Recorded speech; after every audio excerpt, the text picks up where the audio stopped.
अर्जुन गुप्ता जी जम्मू से। महाराज जी आपके चरणों में कोटि कोटि प्रणाम।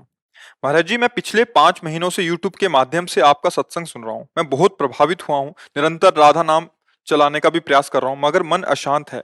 पूरा दिन मन में अध्यात्म और सांसारिक सुख सुविधाओं की लड़ाई चलती रहती है। बिल्कुल, ये लड़ाई चलने दो। युद्ध के बाद ही राज सिंहासन मिलता है। ये चलना ही चाहिए। ठीक चल रहे हो इसलिए चल रहा है। अगर गलत चलते होते तो बैलेंस बन जाता। ठीक चलने की चेष्टा करो इसलिए युद्ध चल रहा है। परास्त मत होना, लड़ते रहना। वो नष्ट हो जाएंगे क्योंकि वो आगमा पाइनो अनित्यास, वो आने जाने वाले नाशवान वृत्तियां हैं। और ये नाम सत्य सच्चिदानंद में है। मन शांत इसलिए कि कोई भी मरना नहीं चाहता। मन मार्या तन बस में कीला, हुआ भरम सब दूर। बाहर से कुछ दिखत नाई, अंदर चमके नूर। आपो त्याग जगत में बैठे नहीं किसी से काम, उनमें तो कुछ अंतर नाई, संत का हो चाहे राम। तो मन मरना बहुत कठिन होता। मन मरना का मतलब होता है निर्विषय होना। अब वो उसी में जीवित रहा है अभी तक। अब उसको नाम और अध्यात्म आप सिखा रहे हो, उसको बहुत बुरा लग रहा है, अच्छा नहीं लग रहा। यद्यपि चाह उसकी यही है पर आदत बिगड़ गई। चाह यही, देखो हर भोग में जाएगा, इसके बाद वो कह देगा नहीं यार इसमें नहीं, वो जो मैं चाह रहा हूं वो इसमें नहीं है।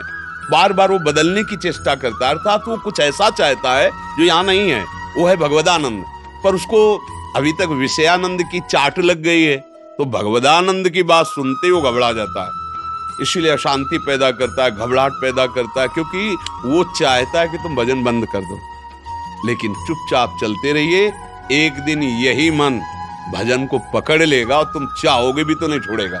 जैसे आप चाह रहे हो ना विषय छूट जाए, नहीं छूट रहा ना, ऐसे एक दिन ये भजन पकड़ लेगा। जैसे कैसे पकड़ता है, जैसे आप अभी मानो पूरे भजनानंदी नहीं हो, लेकिन आपने 20 मिनट भजन का नियम ले लिया और आप सुबह नहा धो के 20 मिनट भजन में बैठे हो, उसी समय घर परिवार के लोग आपसे बात करें कोई काम, तो आपका मन ही आपको बुरा महसूस कराए।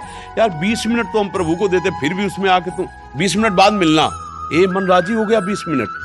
अब उसको अच्छा नहीं लग रहा 20 मिनट किसी से बात करना। कि देखो ऐसे हम धीरे धीरे 24 घंटे उसको भगवान में राजी कर ले, तो मन को आप फिर सिखाएंगे कि भजन छोड़ दो, तो नहीं छोड़ पाएगा। एक बार इसको धीरे से लगाना है। अभी नया नया भगवत मार्ग में आ रहा है, पुराना विषयों में रहा है, इसलिए थोड़ी देर लड़ाई चलेगी। और जितना आपका प्रबल भजन है उतना ही आप जल्दी जीत जाओगे। आचरण सही, भोजन सही, वार्ता सही, मन वाणी से निष्पाप होते हुए भजन, तो पूर्व पाप नष्ट हुआ, मन प्रसन्न हो गया, मन शांत हो गया। भला भजन से मन कहाँ शांत होता है? जब संशय, दुविधा, पापाचरण, पाप प्रवृत्तियां, तब हमारा मन अशांत होता है। अभी दुविधा है मन को कि पता नहीं भगवदानंद है कि नहीं। विषयानंद तो हम भोग कर वर्तमान में आनंद लेते हैं, और ये कह रहे हैं कि राधा राधा जपो आगे सुख मिलेगा, तो इसलिए वो शांत है। पर बात मान के ही तो चला जाता है। अगर मानोगे नहीं तो अनुभव तो है नहीं, फिर कैसे चलोगे? अच्छा इतना तो मानना ही कि प्रभु हैं, प्रभु का नाम सत्य है, प्रभु की लीला सत्य है, प्रभु का रूप सत्य है, तो संतों की बात मान के चल लो, यही मन शांत हो जाएगा। देखो गोस्वामी तुलसीदास जी कहते हैं, पायो परम विश्राम राम समान प्रभु नाहि। आज परम विश्राम है, अर्थात मन निश्चल हो गया, भगवदानंद में मगन हो गया, तो घबराओ नहीं, चलो। सबको जलना होता है। प्रारंभ में विषयाकार मन भगवान में लगने में बड़ी बाधा पहुंचाता है लंबे समय तक।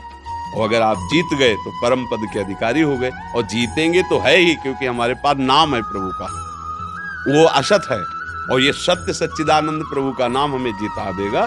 घबराने की जरूरत नहीं।